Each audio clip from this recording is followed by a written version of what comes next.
Welcome to the Leadership Logic Podcast. I'm your host, Dr. Sonia, and this is your go-to platform for candid conversations about the ups, downs, and breakthroughs of leadership. You better believe it. We get into it and we tell the truth. So whether you're just starting a journey or looking to refine your leadership skills, this is your space to join us for lessons, blessings, laughter, and of course, the logic behind great leadership. So let's dive into it, good people. Okay, hello, good people. Welcome to the Leadership Logic Podcast, where we have candid conversations about the ups and downs of leadership. I'm your host, Dr. Sonia. I'm Dawn J. Ward. And I'm Big Lou from the Straight Black Coffee Podcast. All right, let's dive into it, good people. So tonight, I am wanting us to discuss about conflict resolution. And before we start our conversation for tonight, some people have watched our podcast. We've had a lot of views, and we want to thank everybody for watching our podcast, liking and subscribing and sharing. That was our pilot episode, and we hope to continue the journey further. I do want to make a correction to something that I said last week that was a little bit offensive to one of my leaders. So I want to clarify that before we start off. The question was, what was the moment that you decided to lead? What made you want to become a leader? And I said I had seen bad leaders. I had bad leaders. And so that made me want to get into leadership. And I want to clarify that I have had some wonderful leaders that have poured into me, that have done tremendous, work in cultivating me as a leader. What I was speaking of is my moment as a teacher that I had experienced when I first started teaching. And I did experience some bad leaders, but along my journey, I have had some amazing leaders. So I do want to clear that up. I have had a husband and wife team who actually, I had the opportunity to work with different spouses at different times. One put me into leadership and one helped me grow when I was already in leadership. And I can name so many others. So I wanted to clear that up before we dive into our conversation tonight. So you had a little conflict. Y'all had a little leadership conflict? We had a little leadership hurt feelings. Clean up. We appreciate that. Yes. So I did not mean that. And I guess I should have clarified that. But moving forward, good people, we are going to dive into conflict resolution. I know as leaders, sometimes we often get hired and promoted and on our leadership journey, and we inherit a team. Unless you're opening a brand new school and you get to handpick who comes along with you, oftentimes as leaders, you walk into a situation and you have this whole staff that's already there. And so sometimes in that journey, you discover that everything is not a bed of roses. You have some teams and adults that can't get along that are responsible for ensuring that children work cohesively. So have you ever had that moment where you got promoted or it was a new school that you inherited and you got in there and you're like, okay, this team doesn't get along. This group is being messy, or this group is keeping up a lot of conflict that is sometimes deterring you along from your mission. So I'll turn it to you all. Don, you can go before me.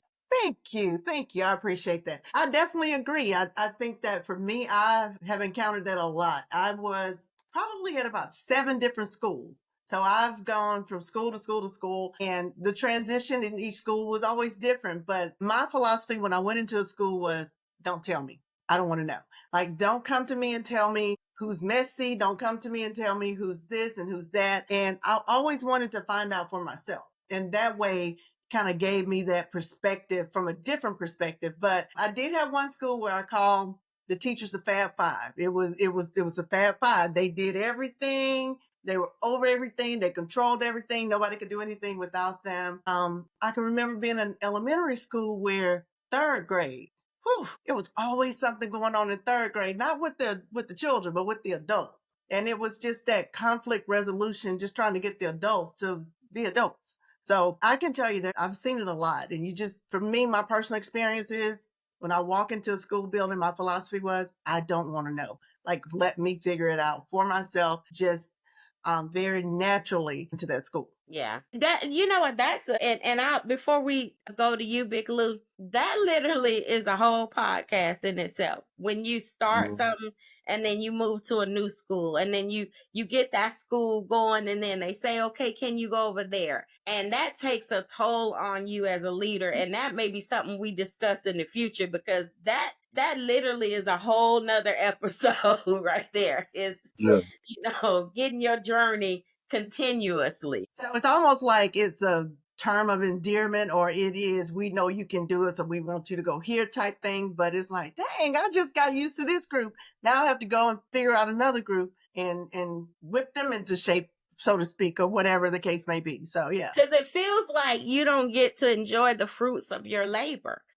When you get them on autopilot, now they're asking you to now go steer another trouble ship. So, that's just something, I would love to talk about that in the future. What about you? Well, that's a label that people carry too. If you do that and you do it well, then the next thing you know, you're called a fixer. And that's what they use you for. And that's really will burn you out. You know what I'm saying? I've been in schools. I've been teaching for 19 years. I've been involved in education for 19 years, and all of my schools are behavior schools, so that's why I became a behavioralist. And it's funny, just like Don said, it's not typically not the kids. It's always the adults that's carrying on. Hell, we on the podcast carrying on bullshit. You know what I'm saying? Because I try to teach rational detachment to people. So, just make sure you stay professional at all times, you know what I'm saying? Watch what you're saying and all of that. But there are people that like to keep up mess. And they really just run around with that. Like they get in their feelings and they don't know how to let stuff go. So for my forte, I like to pull, I typically do restorative sessions with students that are in conflict, but I don't mind doing adults. And it's funny when you do a restorative chat with adults, because you really see the maturity levels come out. You know what I'm saying? Like I could sit there just maybe 5 minutes and say, oh, this fool crazy as hell. You know what I'm saying? Like, Because we when really are the ones teaching these kids. Like, come on. why, how did you get this job type stuff? You know what I'm saying? And it's really funny. I mean, I've done them where you have a conflict with a child. And if you ever sit in a restorative chat with an adult and the child outperformed the adult, you know what I'm saying? Like the adult can't sit there and listen without interrupting the kid. I'm to the point now where I have touch lights. When this light is on, this kid has got the floor. You can't say nothing. Yeah. You got to literally hand them a piece of paper to put notes down, or they will interrupt that child. So there's no interruptions. Just stay in your lane. You're gonna get to talk. You know what I'm saying? And it is the funniest thing when it's over with. But when you're trying to teach a child, because both of y'all know, restorative sessions, restorative chats is teaching people how to argue effectively and with dignity. There's no cursing, there's no hollering at people, calling names and nothing like that. But I mean, you can see people when I see an adult squirming, having a conversation with a child, I'm like, how did you become a teacher? You know what I'm saying? So yeah, I've seen a lot of that, Doc. It's crazy. It's what we talked about in our other episode about that control and that power. For some reason, adults minimize children's feelings. Like they don't feel like they should have to validate a child's feelings, and it puts them into this deadlock whenever they're both trying to communicate. But you spoke about rational detachment. Explain what that means so that the people who are watching understand what that is. Well, rational detachment is keeping a level of professionalism, you know what I'm saying, where you always sound, move, and act as a professional. It also means that whatever they eat don't make you, you know what I'm saying? I mean, it's just, if they come in with if they say something to you, that don't mean you got to say something ugly back. You know what I mean? If you have somebody which I don't understand how you have conflict with people you don't live with. You know what I mean? You're only at the job. You're not even on the same hallway most of the time. I mean, this person's not in your PLC. And if they are, why do you care so damn much? Why do you care that much? You care enough to keep this shit up? You know what I'm saying? Who can argue with somebody for years? And you find that going on in schools. Just like Don said, people come in and start talking like, watch out for her. Hey man, I'm a grown up. Don't tell me no shit like that. You know what I'm saying? You want to start off like, you have to like distance yourself And then they say, oh, well, he's mean or he's cold or he don't show no feelings. Now, Doc, you've been knowing me for a million years. If anybody got big feelings, I got big Yeah. feelings. But I'm very sympathetic, and I want people to learn to work with each other. You know what I'm saying? I think my best way, my most successes have been when I put adults in a restorative chat. In a restorative session, you really can see who the fool is. You know what I'm saying? You don't want when you set the ground rules, they try to, listen better because that's what it looks like. I give an analogy. If you're looking all the way down the hallway and the hallway is 200 yards long, and there's a kid standing up there waving their hands and acting a fool, and the adult is doing the same thing, how can you tell who the damn fool is? You know what I'm saying? Y'all acting the same way. You know what I mean? So I'm telling you, it's in leadership, you see that, and the grudges just don't go away. That's And right. I'm like, how can you keep that up? You know what I mean? That's so childish. You know what I'm saying? I guess Well, 'cause he meant I'm what he sitting was saying. I'm sitting Yeah. crooked at this desk. He meant that. Okay. But There you go. that it reminds me, I will say this, it reminds me, I was at a middle school and a teacher came in and she was just, and the kid was, and I'm having a restorative conversation with an adult and a child. And so, and you better do this and you need to suspend him and da da da da. And I was like, oh, okay. So I asked the kid to step out the office and I said, well, ma'am, he said that you XYZ, and you said that he XYZ. So if I suspend him for 2 days, we're gonna probably have to call down to HR and see if we can get you a 2-day suspension too. Because I don't know who the adult is and who's the child. So we need to just kind of figure out who's right and who's wrong here, because at sometimes they really do forget that they are the adults and become so emotional. And it also reminded me of a time I remember a kid asked me, "Why are you so happy every day?" I mean, it's my job and I love my job. It's Yeah. like, don't you deal with crazy kids and teachers and parents and folks cut? I was like, yeah. It's like, but you'll be happy. And I said, well, it's like me choosing to be a trash man and mad because it stinks. Like, I know what my job is. So there's no need in internalizing it to the point where it affects every single thing. You're not going to love your job if you think that everything that happens there is about you. Yeah, it's That, like in that yeah, book Fish, when one of their principles is if you can't choose the work, you can choose the attitude that you exactly. have to do the work. And, it just always makes me ponder on people when I come to work and I'm, good morning, how are you today? And they're just disgruntled already, like before 8 o'clock. Mhm. Yeah. I'm here. Like, good morning. Like, when you ask them, how are you? I'm making it. Well, no, I need you to thrive. I don't want you to just make it. I want you to thrive. So Energy what, passes along. yeah. So what can I do to help you thrive today? Or, when you say good morning, it's morning, but what's good about it? Well, you are breathing. You You are. have an opportunity to be better today than you were yesterday. So I usually start just pouring into them to dismiss some of that negative energy, because when you start your day off in a negative manner, now you're affecting everyone else's positive energy. Like, I Mhm. literally can tell, like, speaking of a team, for when Don, you said third grade, I had a team. It was like a fifth grade team, and then when I worked at high school, it was this 10th grade team. And every time we had a team meeting or a PLC, they had already written down all of the negative things that they had, like they wanted to discuss. Nothing positive. But I would go in, they were already sitting, arms folded. You know how they're just like, I don't feel like being here. So I would always go in and start with celebrations. Let's take 2 minutes to talk about what we can celebrate today. And if you just start off and give wait time, you would be surprised how you force the change in their disposition. Because I start off, let me tell you all the great things I saw today. Now I'm going to open the floor up for you to take 2 to 3 minutes and let's just shout out all of the positive things that we have, that we've seen or done, that we can celebrate today. That changes the whole mood, because if you were mad, like, now if you're still mad for the rest of the meeting, something's wrong with you. It's not really us. It's something's wrong with you today.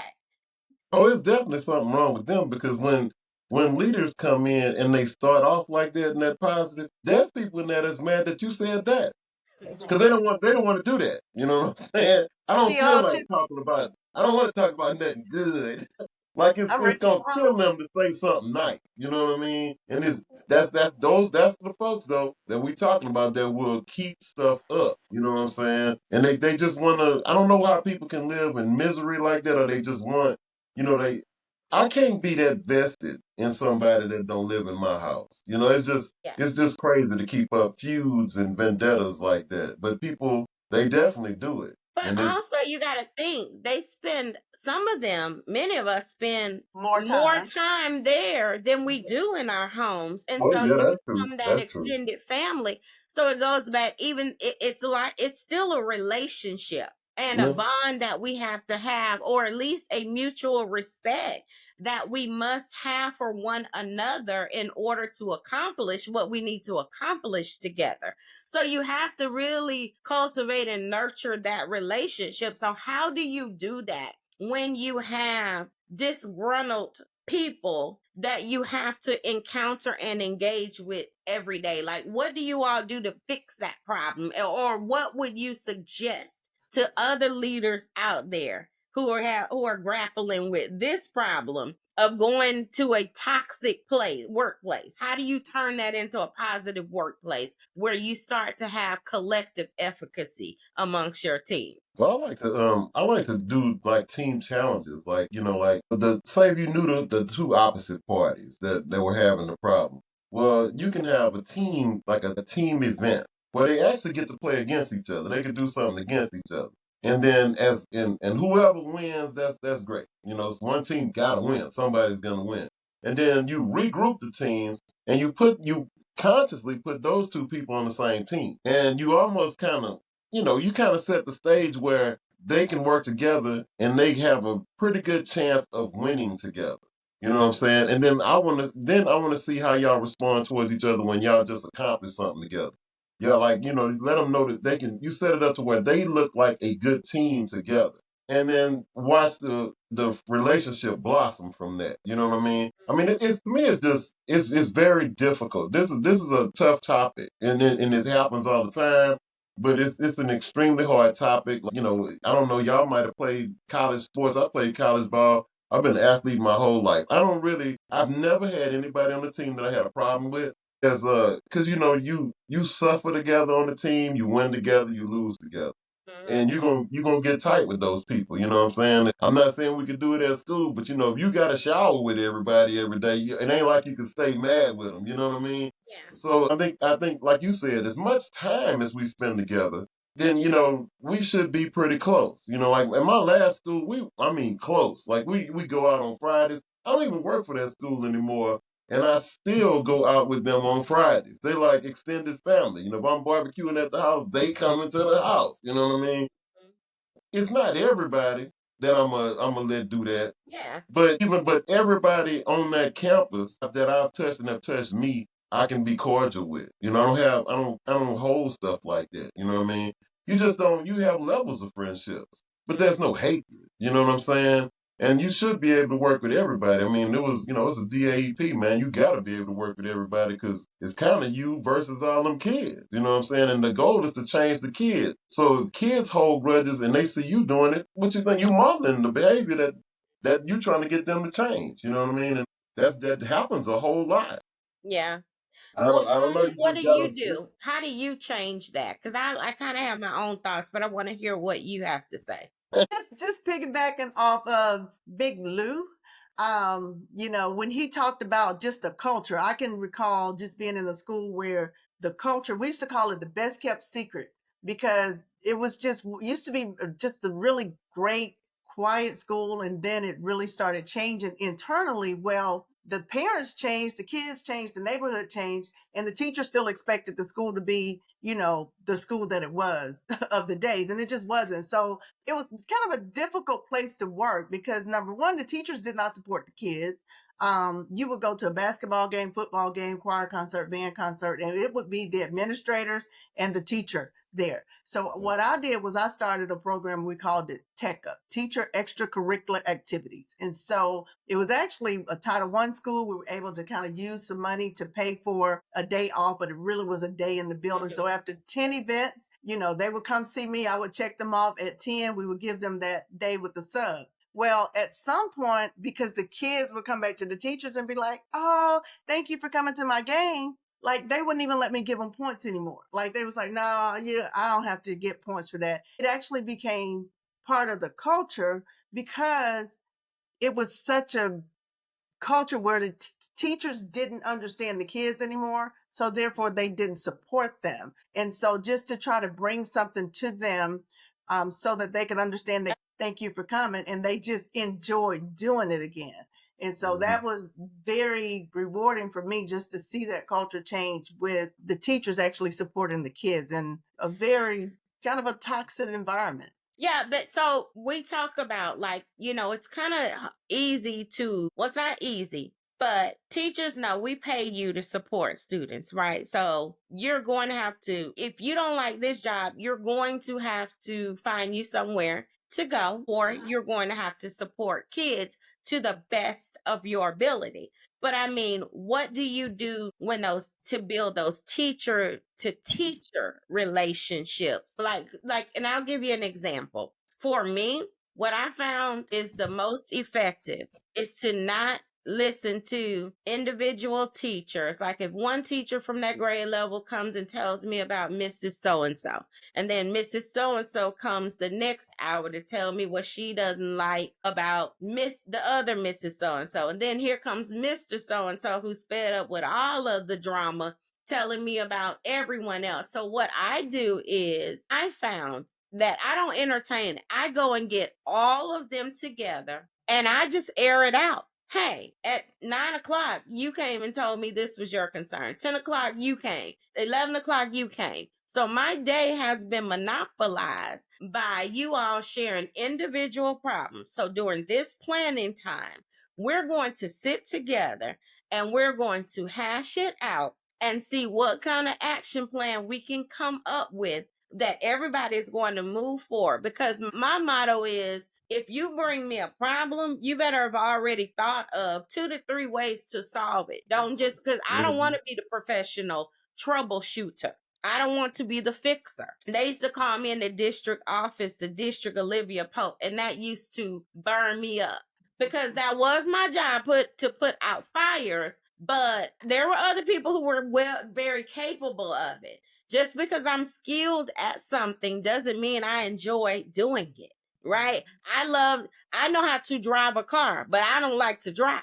So, so my thing was, I got tired of it when they couldn't resolve it on their own. So I would go in with parameters to solve it. And I would also leave them with the message that as of this day, you are a unit. And if you don't work together as a unit, then I need to replace you with people who can work together. Because this is a job that it requires you to interact and work together effectively as a team. You don't have to like each other, but you do have to have a mutual respect and you do have to maintain integrity. And if you are unable to do that from this day forward as your leader, because that's when you have to have that boldness as a leader and those crucial conversations to say, enough is enough. I'm not listening to this all year. So if we don't work it out by this time, we're going to set some ground rules, some norms. And after this, if there are still problems that you come to me with, I need to replace you with people who are capable of working together. Now, I know that's kind of trash. But you do have to do that sometimes. You got to come in like that because other than that, they just won't stop. It's the Hatfields and the McCoys. They just gonna keep it up. So So if you it's don't almost put, like, I'm go sorry. ahead. No, go ahead. I was going to say, it's almost like those custodians. I mean, have you ever supervised custodians? Like, that's a whole situation where You what? It is. They start counting the number of paper towels that's been left in one bathroom. Yes, Yes. they tell on everyone. Yes, yes. So it's just like supervising custodians or supervising cafeteria workers. I used to always say those two groups were like right there with the children for me because it was always something. And so my philosophy, like yours, is if one person was coming to tell me that this person did that and one person was telling me this, all right, let's figure out how we're going to solve this. You know, let's figure out what we're going to do to solve this problem and why do we have this problem. If it's a situation where you're saying that XYZ is not doing their job, then okay, now it's time for me to step in and say, okay, XYZ, she says you're not doing your job, you said she's not doing her job. Let's talk it out and figure out what's what, and then I can be the person to decide whether you are doing it or not. But yeah, the cafeteria security too. I can remember security complaining in a high school, huge high school, 2,000 kids. This person's not doing this person's not doing this. So what did I do? I set up zones. Okay, well, this is your zone, this is your zone. They didn't like that because now once I set up zones, I know where you're supposed to be, everybody else know where you're supposed to be, and it's not hiding out somewhere. Yeah. That is my thing. So here's the thing. I have a theory about schools like that you spoke of that were once great schools and then they become toxic schools. I really do believe it is because at some point they had a leader who perpetuated the toxicity. And because some leaders are afraid to have critical conversations, and so they'll just ignore the problem until the problem becomes so big that they're overwhelmed by it. And so for me, I find it like I just want to address it head on before we get there because to me, like, and I'll tell you, like, my last role, I had like several schools, and just it was just across the district. And so, if a person or people from a campus kept calling me every day and calling me on Teams or on my phone with problems, guess what? Yeah, that means you're sending for me. So I'm coming to RSVP in person because I need to know why you keep calling me. And everybody knows that when I show up in person, it's a problem. Mm-hmm. You know, Yeah, we knew that. We knew that. yeah, I'm going to let you handle it because I always say I nurture empowerment. But if I have to give you a management plan, then I'm not, I'm working on another realm of my leadership scope because I don't want to manage. I like to manage programs, not people. So if I have to come over there to give you a management plan, that means the problem has gotten so big. And usually I can trace it back to leadership. Like, how did y'all, like, you've been hearing about this problem. What have you done about it? And so I think it takes a very skilled leader because people always talk about instructional leaders. No, you need a leader who is assertive enough to be able to problem solve, think critically, and fix, like create strategic plans so that things don't go awry. And that's just kind of my mindset. Like the instructional piece, yes, you do need that. But managing a business, which education is a business, you have to have leadership skills where you are a strategic thinker and a problem solver and a great planner, as far as rolling out systems. You have to be strong in creating systems.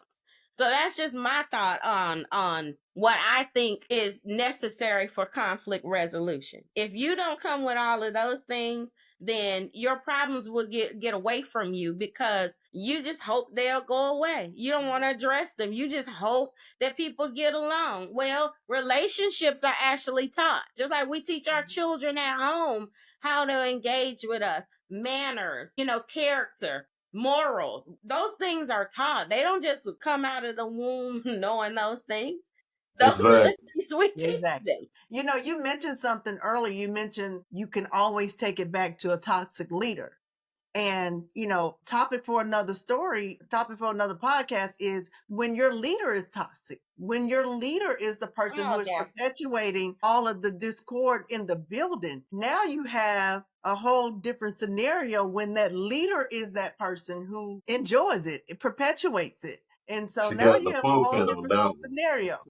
Yes, yeah, I That's had to true. lean back when she said that because I have been there. We talked about that before. Like, and she knows like my journey, right? You know, like like I've had both of us have shared stories where we're like, we didn't even like going to work some days because the leader was so toxic that you could see where all the mayhem was. And not only were they creating the toxicity, they wanted you to clean it up because you're the AP, you're the assistant principal. So that's your job. They'll create the problem and then they want you to run around to fix it.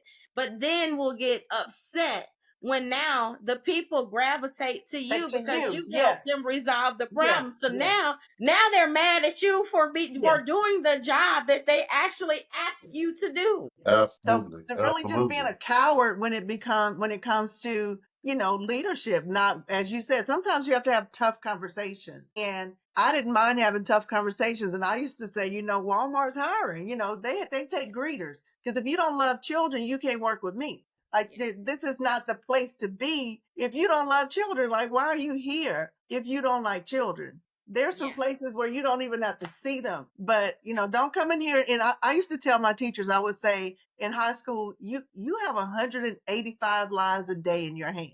You have to do something with Yeah. them, and it can't be anything negative. You have to understand that these 185 kids come see you every single day for 46 minutes. And if Yeah, that's I, what I you're pouring literally into them, then why are you here? cannot understand for the life of me, and we talked about this before, how teachers will continue to sign contracts but use 190 days to talk about how they don't like the kids, how the children are getting on their nerves, how they want them to go home, and then they will express their disdain the entire school year. But at the end of the year, click yes on that contract. Yes, I want to return.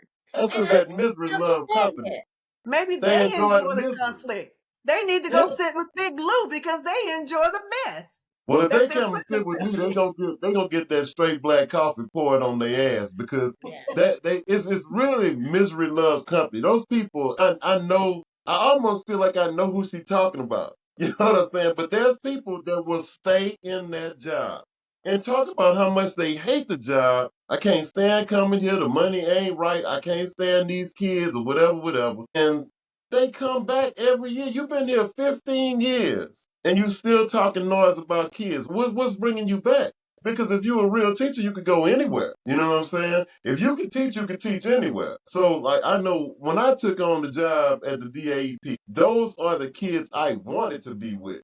I got offers. She could tell you, I got offers. I was a special ed teacher, but I was really good at what I did. My kids passed the STAR test, even kids that ain't never passed it before. Because I'm gonna push that learning. I'm gonna coach you. It's a team effort in my class. It was self-contained, so you couldn't lag behind. You know what I'm saying? I'm coaching just like we on the football team, and everybody got to win because everybody got to play. You know what I'm saying? And That's what makes when you a you leader, though. And then the crazy part is when he began to, because I saw it, I had the privilege of watching, when he began to be elevated as a leader, then people are mad because he's a leader.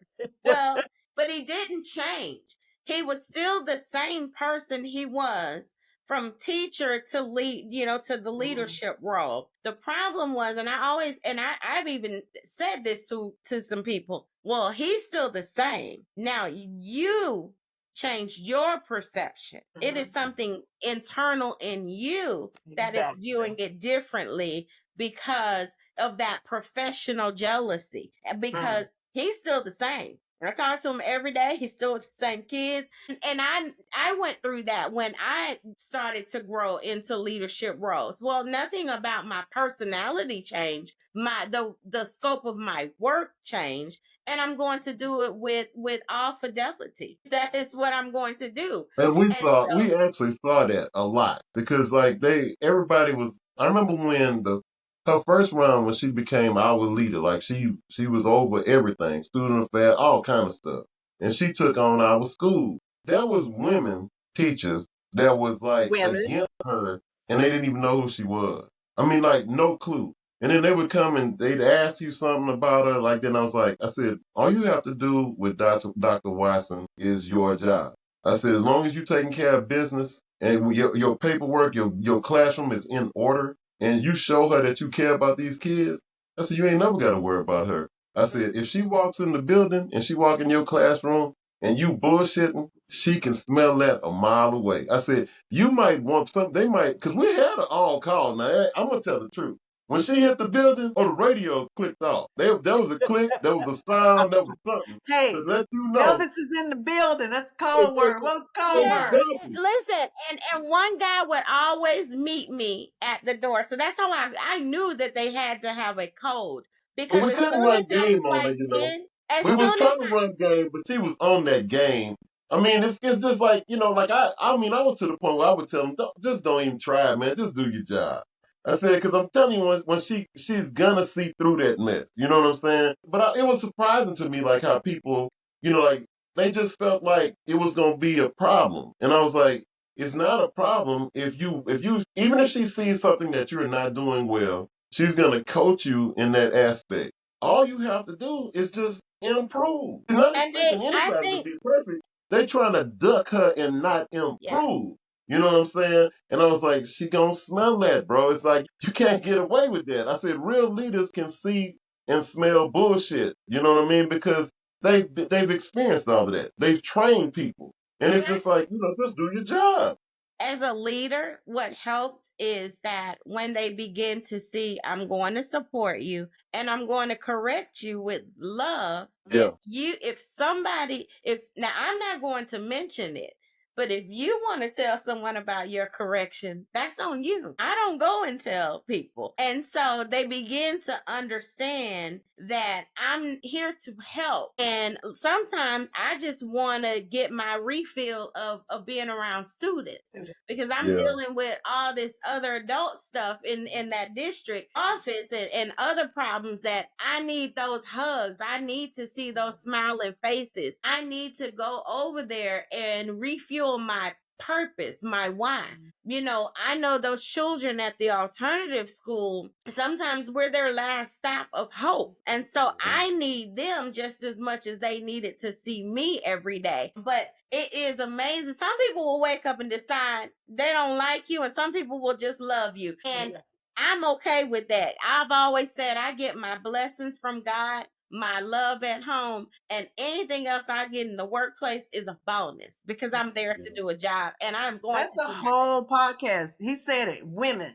Like you can, honey, you trying to be a 6 foot tall woman walking up in the building and having confidence and authority. It's already, you said it about her. They already automatically judge what it is you are and who you are without getting to know you. So that's a No whole conversation different. whatsoever. You know what I'm Yeah, saying? whole different. But I but would but be a but I do. millionaire. I would be a millionaire if I got $1 for every person who didn't know me. And I thought you were XYZ. No, Oh, I'm not and that. she I'm and really she H. actually won them. She actually won everybody over by getting grassroots with them. Like There you go. it was funny. Like if I never was afraid when she walked in my class because I'm doing what I'm supposed to do every day.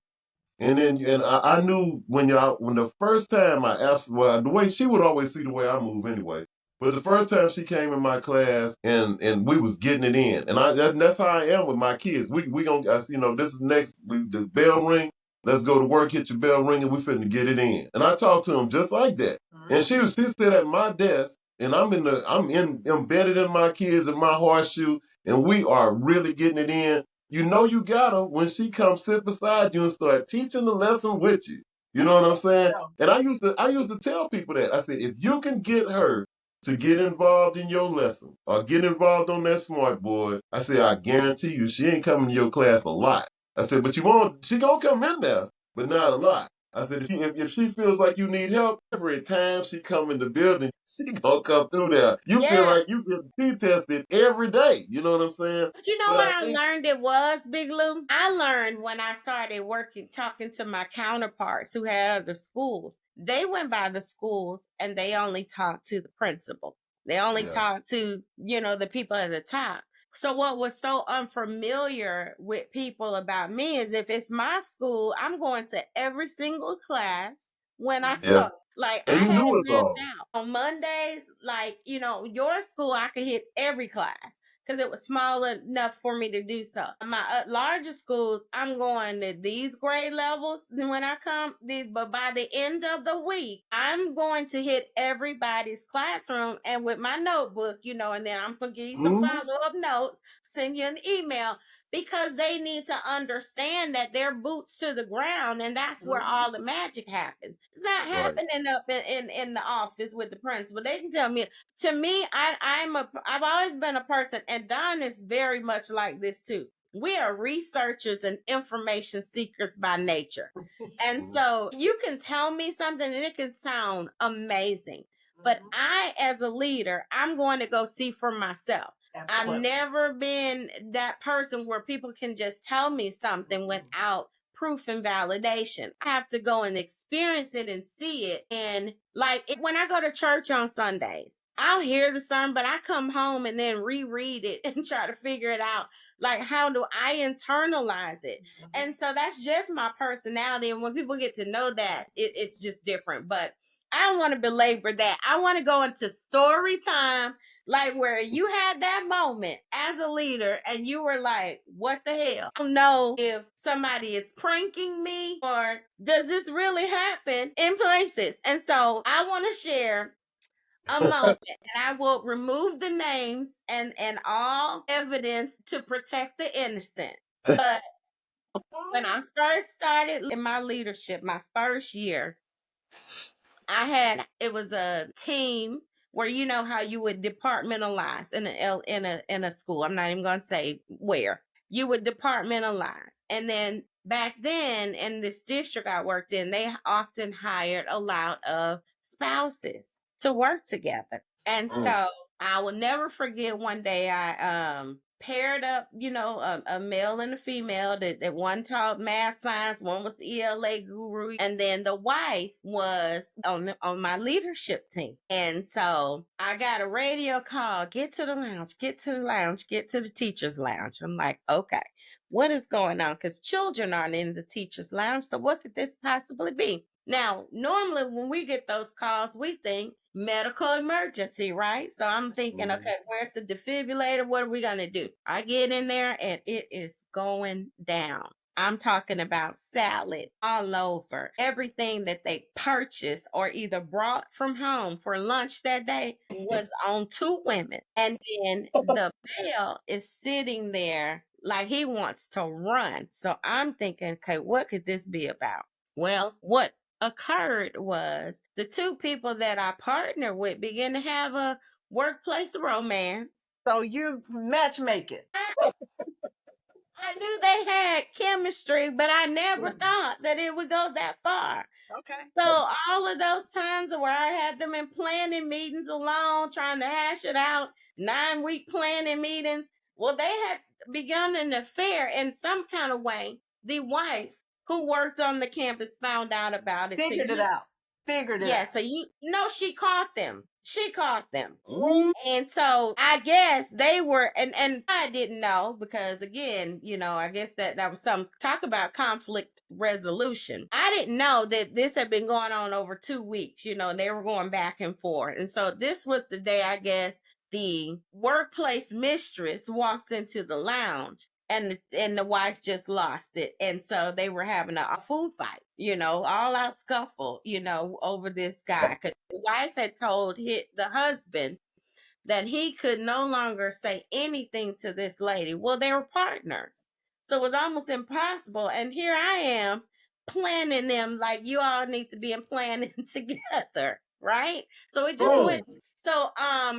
So when we talk about conflict, that was one of the greatest challenges for me as the leader to resolve this conflict because this happened around November. So we had a whole year to go. So it wasn't like I could just move everyone or fire everyone. They had contracts. until May. So I had to really be very strategic. I had to start sitting in their planning meetings. I had to make sure that my leadership specialist did not go supervise or retaliate against this person because she was a specialist over this mistress's craft. And so Oh, I had to tag another coworker who had expertise but wasn't necessarily the specialist to now start working with this teacher to make sure she got her professional development needs. And I literally for the rest of the year was sitting here thinking like, I don't know why I took this job because this is not what they hired me to do. And we got through it with no incidents. At the end of the year, the teacher, she moved to another campus. The husband and wife stayed together. They worked on their marriage, but I was the counselor on mad days. Some days the wife would just come and she was just mad. And I would literally, as the leader, have to pull the husband and the wife in my office and remind them, we're at work. Our job is to serve as children. Whatever you have to work out, you have to check that because they rode to work together. When you open those car doors, you have to leave that problem in your car and you can pick it back up at 3:45 when you leave. But you can't do it between 7:45 and 3:45 because I'm running an organization. And it was the most challenging year for me because at any point, I thought they were just going to start throwing down in that school. Because can you imagine? You got to see your spouse's whatever I infidelity don't think I every could have handled that. I don't think I Yeah, could have handled somebody, that. we would have had to move. Yeah, somebody was gonna get an outright ass whipping. It just had to happen. I'm gonna go ahead on and get fired. Listen, I will not fight another woman. So I would have been fighting him because she owes me nothing. right. Nothing. Well, Well, he that's just ended you up just with a showing great your intelligence portion. because I'm whipping everybody ass. It don't make. Oh, No, Lord. I wouldn't. But let me tell you, that day in that teacher's lounge, when I found out what happened, and I realized why he was covered with chocolate milk and everything else, and he was just frozen like a deer in headlights. Like he always owned it. So, but he had to take it from both of them, right? And I just laughed every time I would, it just gave me a chuckle. Like he was literally because at one point the food fight went on him, then went to each other, and it was just something that I always laugh about. Like that was my greatest conflict resolution that I had to solve in the workplace between adults, and it was crazy. Do you all have any stories I before? got one story. I can't even think of anything after that one. I'm like, do I I got have one. anything worth mentioning? Let's just drop the mic on that one. I got one. Mine ain't that good, but I it was a know. trip because I cut my teeth at a DAEP. I've been working at DAEPs my whole life, so I know it takes a special person to work at one. It takes a special teacher to work in a DAEP because you're gonna have challenging children. I feel like maybe I was a challenging child, so I feel like that's where I want to be. I don't have any problems with kids like that. I was in law enforcement before I became a teacher. I worked with gang task force and all kind of stuff like that. So that's my element. I'm good. You know what I'm saying? Every now and then, of course, they kids, no matter, what campus you on, we would have a scuffle. You know what I'm saying? And I had this one principal, and I ain't gonna say no names either. I'd love to, but I ain't gonna say no names. But they had a serious throwdown. Well, I guess a kid throwdown wasn't that serious, but it was a good one right in front of his office.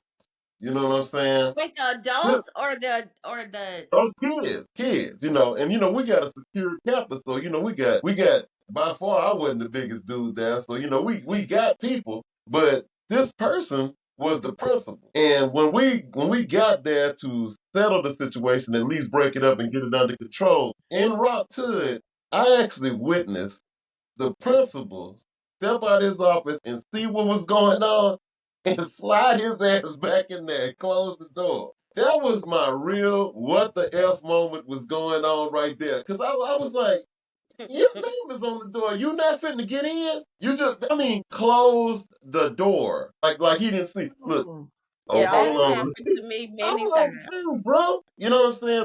I like you say, you had good leaders, and some of the leaders wasn't all that good. This dude wasn't about shit, and I mean, if you scared of kids, I tell people that every day, still to this day. It's the day I come to school and I'm afraid of a child, I'm retiring. That's just like, I mean, Exactly. it's time to go do something else. You know what I mean? Exactly. I And used to I know say that. the day I cry is the day I go home. I'm just not, it's not going to happen.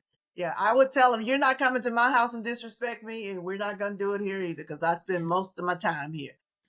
Yeah. Well, the Lord. good thing is that moves us into our closing here at the Leadership Logic podcast. We like to leave aspiring leaders or current leaders with do's and don'ts in leadership. We drop nuggets on what we think you should absolutely do as a leader and what's something that we think you should never do as a leader. Like, don't do that as a leader. And so, what would be your closing do as a leader for conflict resolution, and what is your absolutely don't do that? My absolute do is do not avoid conflict amongst your people.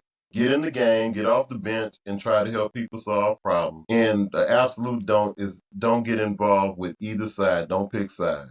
Just, you got to remain neutral and you got to have that school running in the right direction. If you can't do that, you're not a leader. And you might, stop faking the funk. Go sit down some damn well. Yep, that's awesome. Good stuff. So my do would be just to listen intently and to listen purposefully and listen with understanding, to just really understand what's really going on and try to peel back that onion to find out the root cause of the problem. Because a lot of times the conflict is not really what you think the conflict is. The conflict could be something completely different. So I do believe that you should really listen with the purpose. Don't ignore it, because it is not going to go away. Like you can sweep it under the rug all you want to. You're going to be climbing over a mountain very soon because you can't continue to ignore things that are blaring. Yeah. Absolutely. I think that's good stuff. Those are good things. So definitely, I agree. Like, you can't just sweep anything under the rug and be a courageous leader. It's not ever going to come out well for you. I think for me, my don't. I'm going to start with my don't. Absolutely don't delegate your conflict resolution to someone else to solve. You are the leader of that building. You are the lead instructional person, the lead conflict resolver. You are the person who sets the tone for the expectations and the outcomes for your school. So or for your business, it doesn't even have to be an education, for your business. So you don't delegate the things that are messy, because I see leaders that, like, if it's if it's a little bit, I'll go, but if it's really messy, I want someone else to do it. So don't do that as a leader. Be courageous, be bold, and have those critical conversations that are needed, and model what you need to do and walk them through it until you can gradually release the task to them, or that you see that they're working together harmoniously, or at least respectfully. The do for me is, I think in conflict, you can use the 4 R's. I always had this 4 R's and I wrote them down so I could remember. When you are dealing with conflict, there's a 4R strategy. First, recognize the problem, respond with respect, resolve it, and then reflect on the progress. So you want to always recognize, respond with respect, resolve the conflict. Make sure that's the end goal, resolve it. But then also, once you resolve it, reflect on the progress continuously. Because sometimes we think it's resolved and then it will resurface if you don't reflect. So that's my absolute do. So we thank you again for joining us for another amazing episode on the Leadership Logic podcast. Make sure you hit the like, subscribe, and share button. And we thank you for joining us, because remember, this is a purpose-driven mission to lead. We lead with faith, we lead with blessings, and our goal is to pour into you great efforts as a leader, great nuggets as a leader, and lots of love and laughs. All right. Have a good night. Y'all have a good one.